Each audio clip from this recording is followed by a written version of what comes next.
How you doing, brother? I am doing great. How about you two? Doing good. Yeah. Good, Oh, good. wonderful. Best we It can. is, it is so good to see you. Good to see you too. Same, yeah. Loving the work that Steve is doing on biblical resources. The material that Thank you. keeps Yes. coming. It's amazing how much is being shared, and just loving all of it. Oh, likewise. Yeah. Oh, yes. He is such a gift to all of us, a helper of our joy, Yes. like you two are. Thank you. I get that. I feel like I feel like I fellowship with you guys all the time because I get to watch your weekly show, and that means so much to me. And it just keeps me tied in and close, and so to be able to talk with you while you're recording today it's even better. That's how we felt. I brought it up to Dean the last show we did. I said, "Do you think we could get Clyde next week?" And he said, "Oh yeah, let's try. Let's see if." Oh my goodness, yeah! And you made my day yesterday when you reached out. Oh, that's awesome. Because I love you two, and there's not a lot of circumstantial encouragement in our lives, and I love the passage where David talks about David, that he encouraged himself in the Lord. He encouraged himself. Yeah. And in this walk, we have to do a lot of self-encouragement. Yeah. And of course, the way we do it is by just filling ourselves with the thoughts of the truths we know, and loving and spending time in the scriptures, and we just encourage ourselves. Yeah. And so I think you brothers could understand this. In some ways, we're our own greatest encouragement, and it's not really us. It's just the truth of God in us. It's the realization we have. Yeah. But beyond that, we don't. You two have each other, and then, one of the things I love about your show is I know every week I'm getting a big shot of encouragement. I'm getting a good dose, getting a good fix. That's very nice of you to say. We have been on this kick about being as transparent as we can about our lives, and we refer all the time to the journey. Yeah. As a journey. It makes sense to us that it's a journey. In the relative sense, we don't know exactly what Father's got planned, and we're going to go through it in the absolute sense. I recently shared the Macintosh thing where he was saying to be sure as saints to look for God's hands every day in even the small things and the large things. Yes. I've been very mindful of that. Just got some books on suffering from you guys. Thought about Emma, probably packed these. Exactly. Always. Yes. My hands are off that. That girl, when she packs something, you go through 2 or 3 layers to get to the treasure. Well, I've stressed the importance that these books are important to the people who get them. Yeah, we got to take good care of.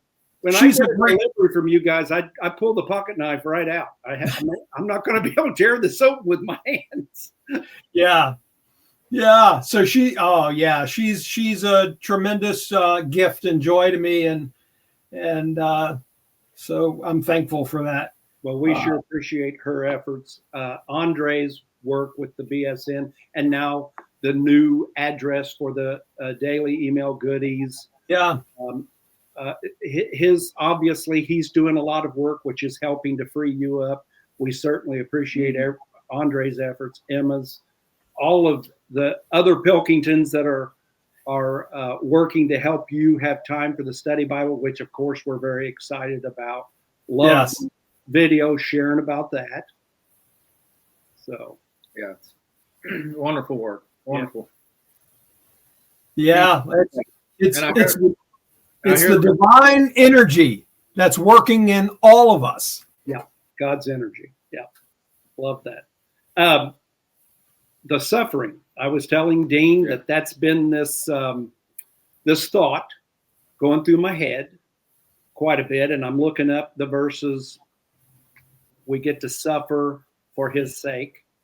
The verse that talks about filling up the deficiencies in His stead, and hearing people their understanding of that. I read Knox commentary on it as well. And I'm trying to wrap my mind around, Dean and I were just talking about this. How is that? What is your take on that?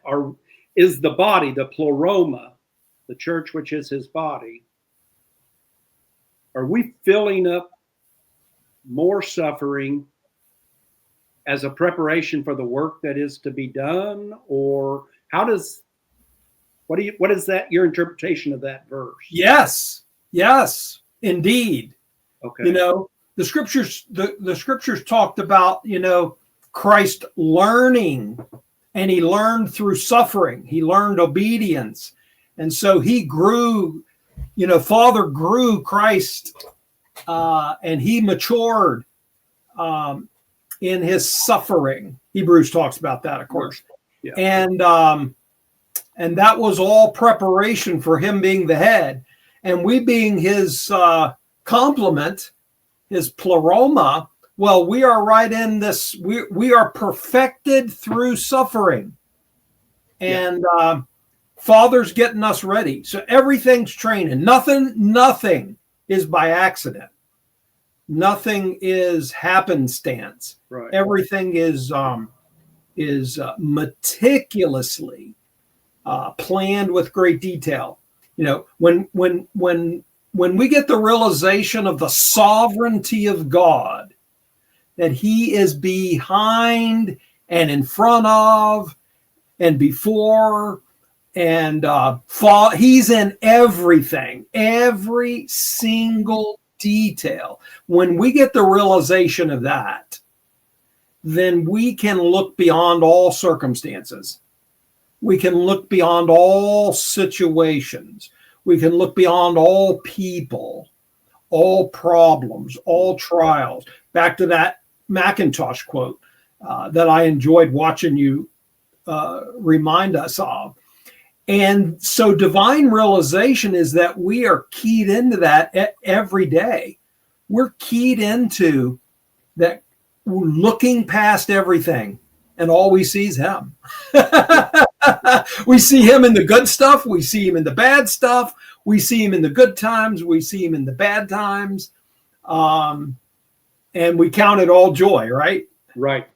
That's great. Within the last few shows, Dean and I were talking about the current understanding, like Darson says, that we have, and understanding that we don't always have to have the answer. You know, being clued into this suffering, you know, that in my head, I'm hearing conversations in my proximity and people saying things, and I'm like, I want to say something. You know, a sister-in-law who watched her sister die of cancer this year. Yeah. And her commenting to my wife that I don't understand why her sister had to go through all this. Yes. And I'm sitting there going, there's a part of me that wants to jump in there. And then there's a part of me going, you know, maybe I don't need to say anything right now. Yeah. I loved that part of your conversation in one of your recent shows. I love that. You talked about, you might have even used the word tact, but, you know, it's wisdom and it's prudence and understanding. You know, you can't take somebody into a realm that they're not already in. You can't take them there. Yeah. And so we have to be really aware of that. You know, we have to be careful not to try to push joy on people in their trials. So what we do is we join them in their trials. Yeah, they're in a season. Yes. It's and not so to push We identify with that and join them in that. In fact, that's what Christ did with our in joining us in this life, right? He was able to experience all the experiences of man, and it's a union. And we do this with others, So, our best, to me, our best thing is that we just, we cry with those who cry, and we hurt with those who hurt. Empathy, divine empathy. Mm-hmm. And not that we just feel sorry for them, but we join them in that. And then, we trust that Father, through that process, brings them some measure of comfort, some measure of relief. And they don't need to know how that's happening or why that's happening. Like you said, we don't even know, right? Right. But, we don't need to say, oh, it's all going to work out. And, there's a silver lining in this dark. We don't have to say all that, we just, sometimes the best thing we can do is sit quietly with someone who's hurting.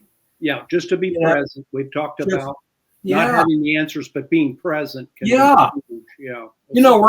We're so trained. Sorry, Dean, go ahead. Oh, you got, just say, we're so trained, from our religious background, that we're always trying to fix something. We're always trying to orchestrate something. Everything's a project, and we're trying to get somebody from some place to another. Yeah. And we just get to relax.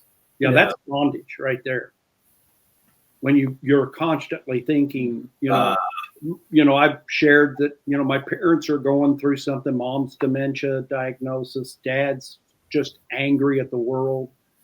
I think because it's not how he pictured the two of them growing old together. Yeah. And so my wife and I and my sister-in-law and my brother, that we're all trying to help, and you're right. I'm trying to fix things. Yeah. That's tough. Recently I watched an older video on the sequel, and the sequel was another layer of this suffering that I was thinking about. And you just used the word aware. And so these words pop up and they just hang there in my consciousness about that, they're significant. And this awareness that we have been given,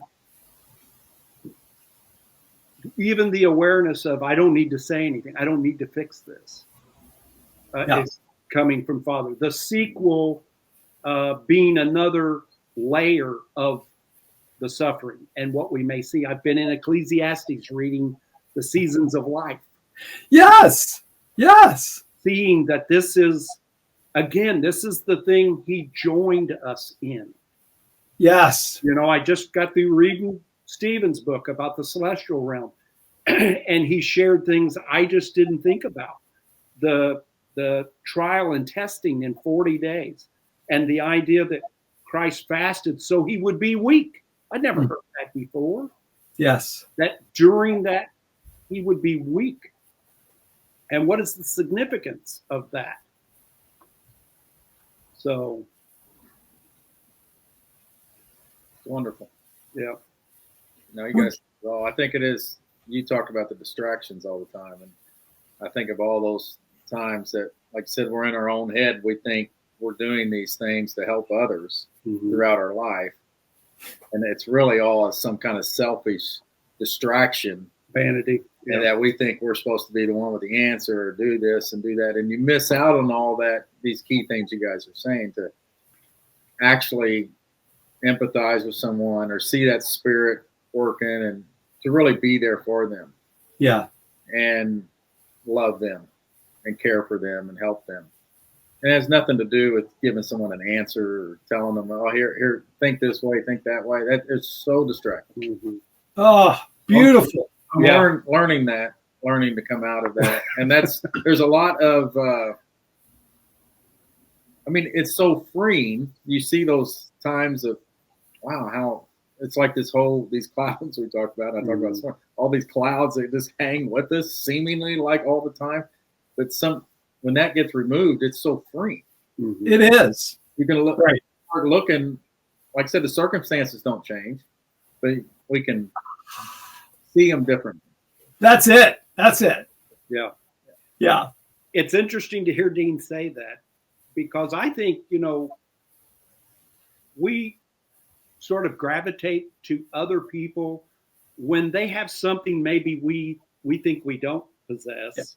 Yeah. We see a compliment. We see that behavior that they have that you kind of wish you had.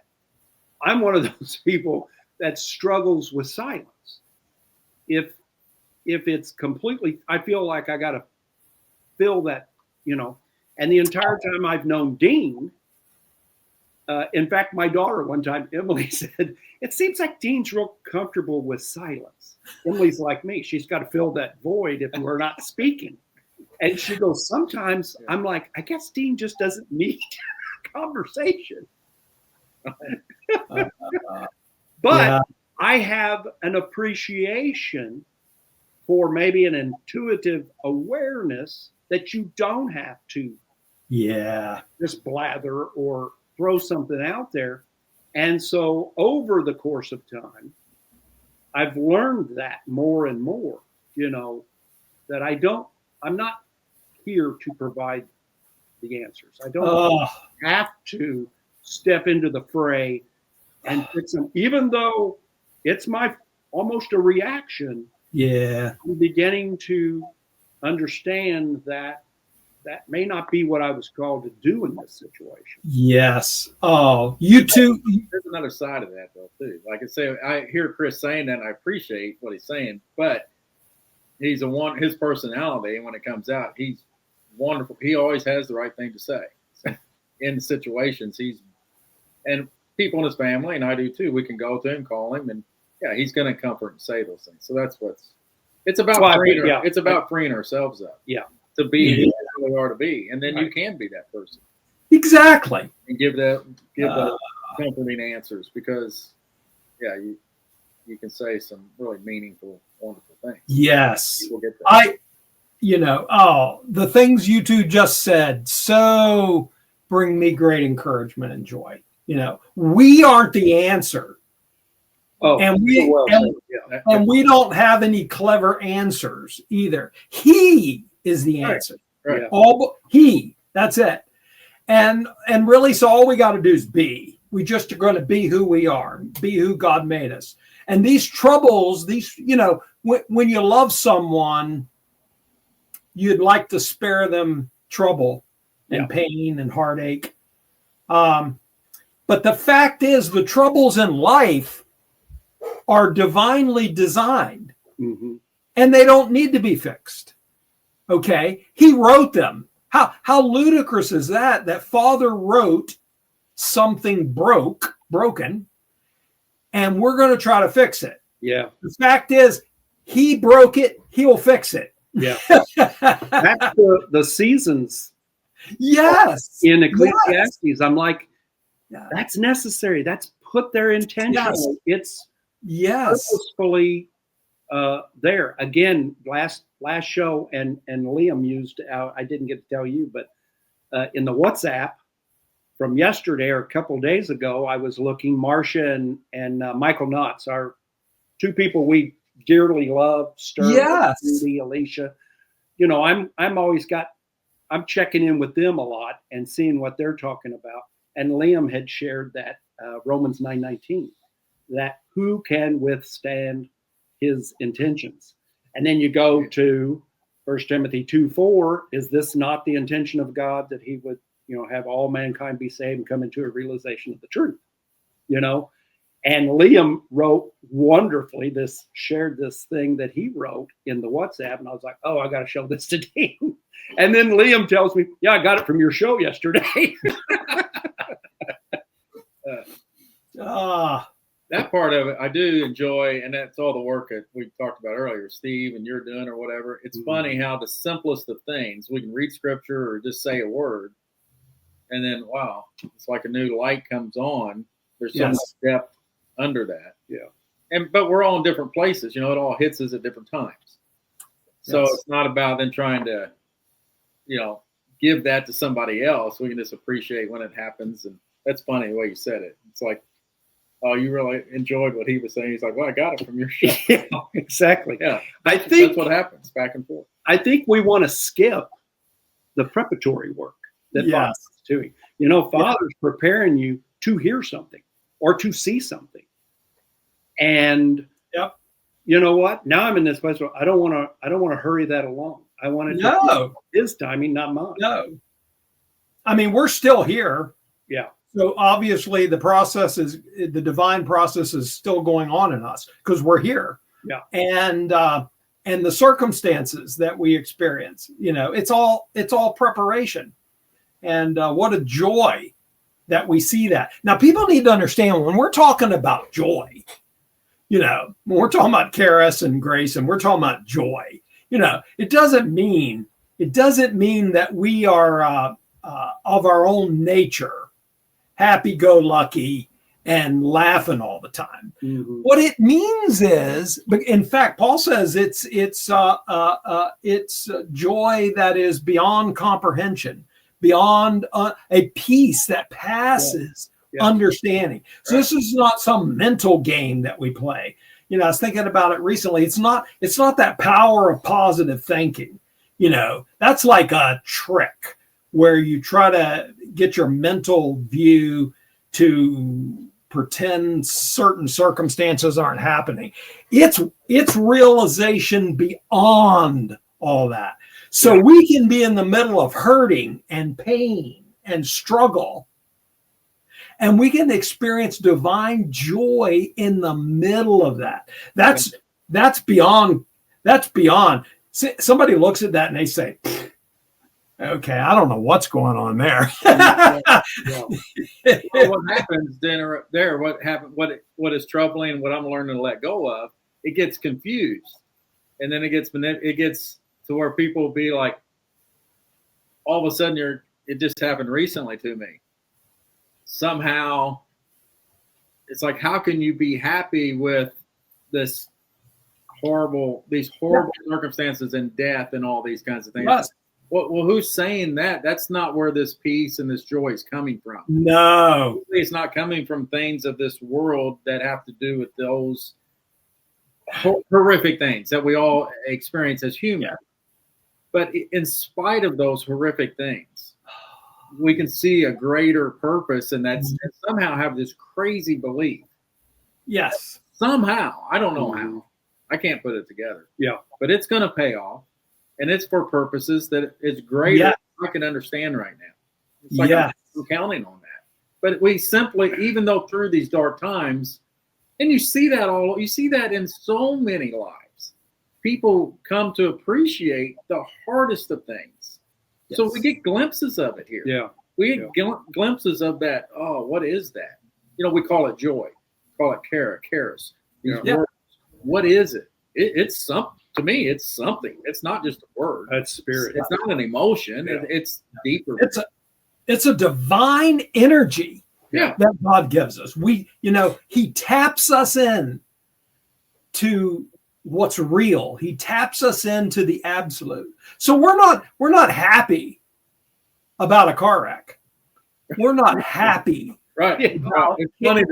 Not funny. It's just why would we have to say that? But go ahead.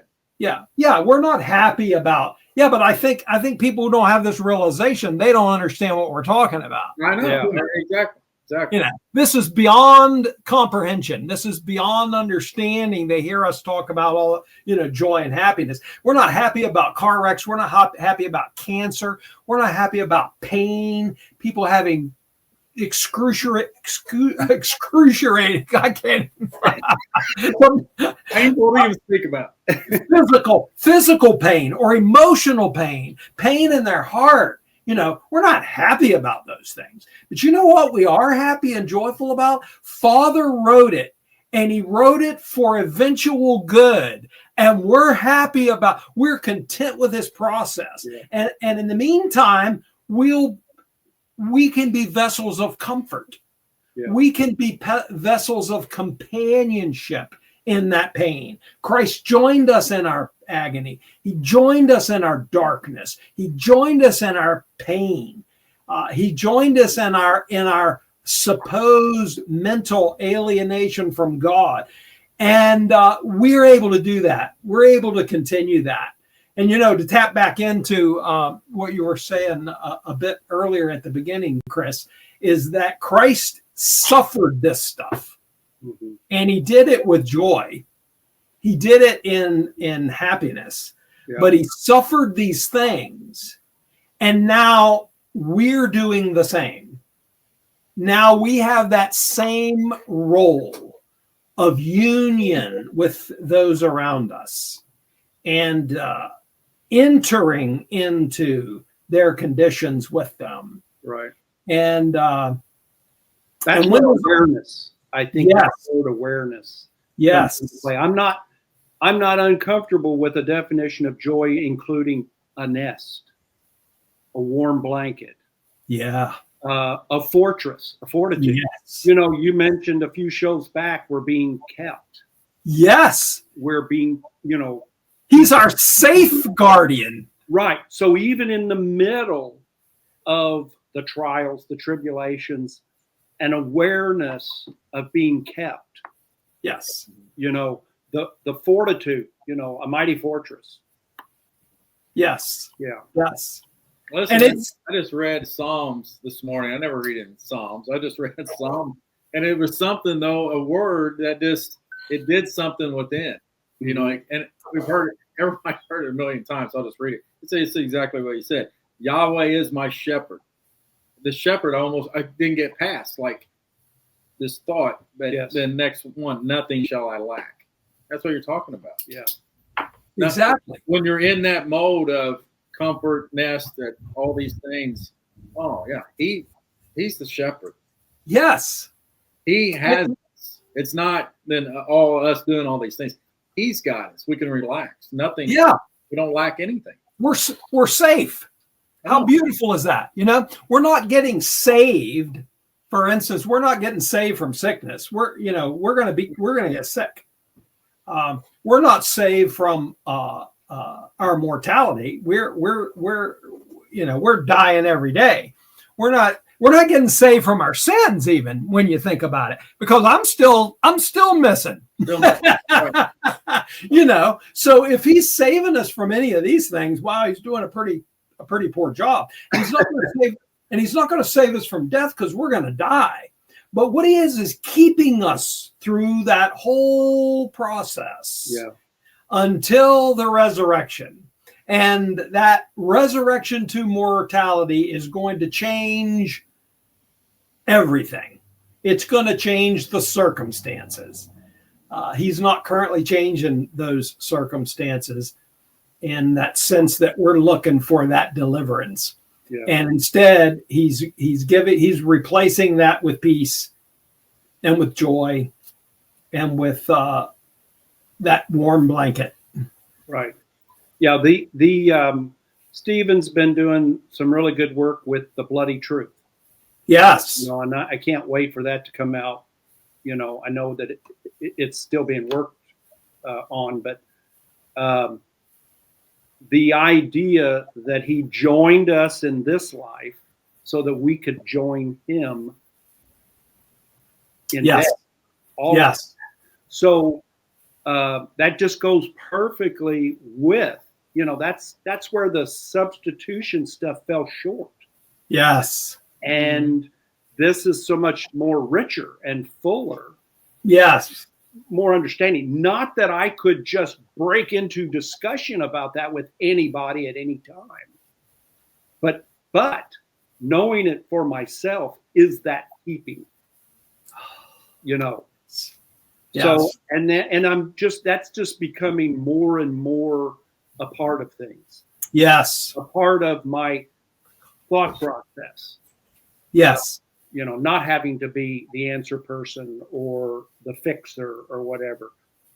But that even in that situation, I'm being kept and I know that other person is too, even if they don't understand it or don't know it.